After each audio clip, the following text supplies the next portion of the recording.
Une histoire de réévolution.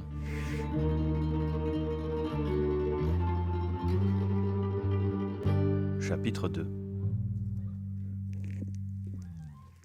Les bâtisseurs.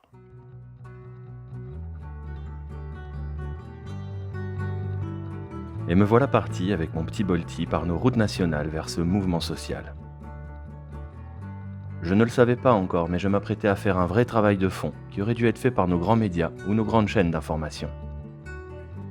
Mais ils semblent bien trop occupés à nous servir des débats et des débats sur des bien beaux plateaux télé avec des soi-disant experts qui nous expliquent toujours comment faire. Sur les premiers kilomètres qui me séparent encore de ces rencontres avec les Gilets jaunes, je me demande quand même où en sont leurs réflexions. Est-ce que c'est cette légitime colère et la misère qui dominent, ou est-ce qu'ils ont commencé à aller chercher un peu plus loin les vraies raisons de ce qui les a finalement amenés sur ces ronds-points ?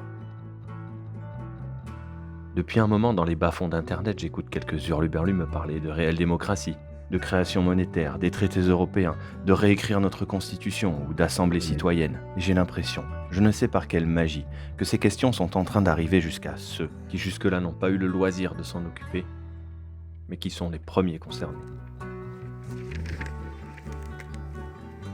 J'ai un petit peu peur, c'est vrai, de placer trop haut mes espoirs.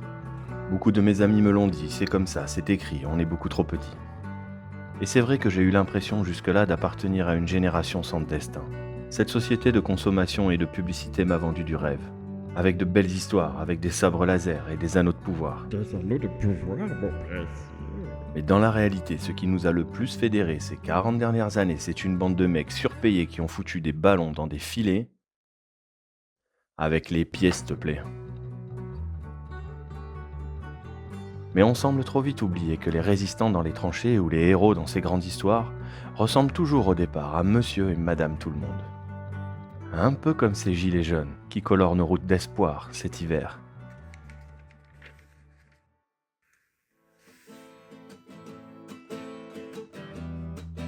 Lorsque j'arrive sur les ronds-points, la première chose qui me saute aux yeux, c'est qu'ils sont tous en construction. C'est l'effervescence, chacun se rend utile, se trouve un rôle et participe. Mais ma plus grande surprise a été celle de trouver des ateliers constituants dans des cabanes en palettes. Des plombiers, des charpentiers, des chauffeurs poids lourds, aidés de temps en temps par des avocats, des ingénieurs, des anciens officiers de l'armée ou des professeurs. J'assiste à de la vraie éducation populaire. S'il y a quelque chose dont je peux témoigner, c'est qu'à cette époque-là, alors qu'il n'y avait pas encore de vrais moyens de communication établis entre eux, tous ces lieux de vie évoluaient comme s'ils étaient la même entité. Il n'y avait pas d'un côté les Auvergnats qui voulaient le pouvoir d'achat, la Normandie qui voulait la démocratie, le Cantal, la justice sociale et les Bretons, la tête à Macron. Tout le monde avançait dans la même direction, les problématiques se posaient à peu près partout de la même façon, et je m'étonnais avec Bolti. Tu te rends compte ? Les ch'tis progressent comme l'espéraient les Lorrains la semaine dernière. Et cette vraie volonté de se relocaliser est apparue partout. Bien sûr, il y a eu quelques initiatives d'assemblée des assemblées au niveau national, mais il a toujours été très clair que le pouvoir de décision resterait aux assemblées locales.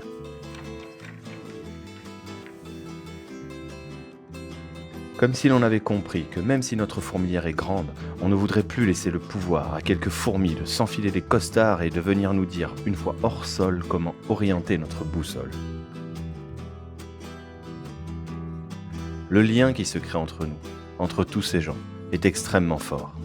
On s'éveille ensemble et on choisit de ne plus subir les conséquences du mensonge, du mépris et de la misère d'un pays pourtant riche. Alors qu'en France, on sait tout faire, construire des hélicoptères, des fusées et depuis toujours bien manger. Alors quand est-ce qu'on a perdu le contrôle de nos affaires ?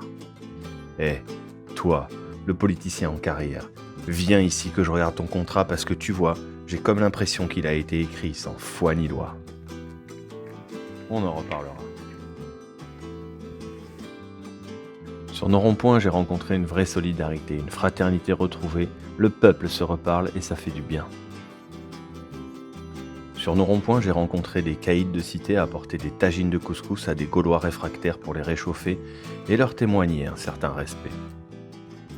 Sur nos ronds-points, j'ai rencontré de nombreux hommages et de nombreux portraits de l'un de nos héros français, Coluche. Pour sa philosophie, sa critique du monde politique et médiatique, mais aussi parce qu'il a su doubler tout ça d'une vraie action comme celle des Restos du Cœur,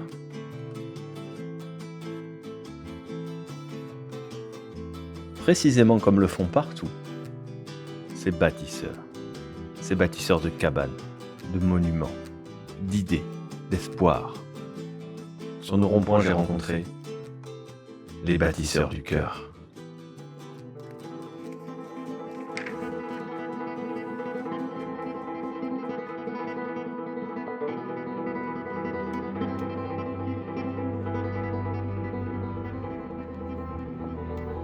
Demain pour le mouvement, ce sera une date clé, l'une de ces dates fondamentales.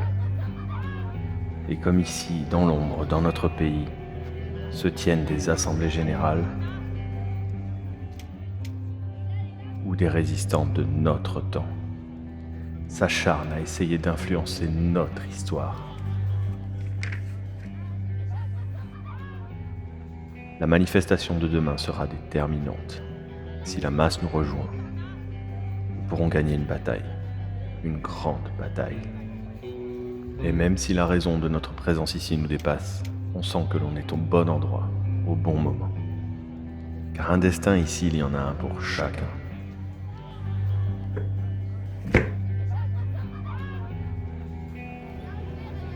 Et il sera commun.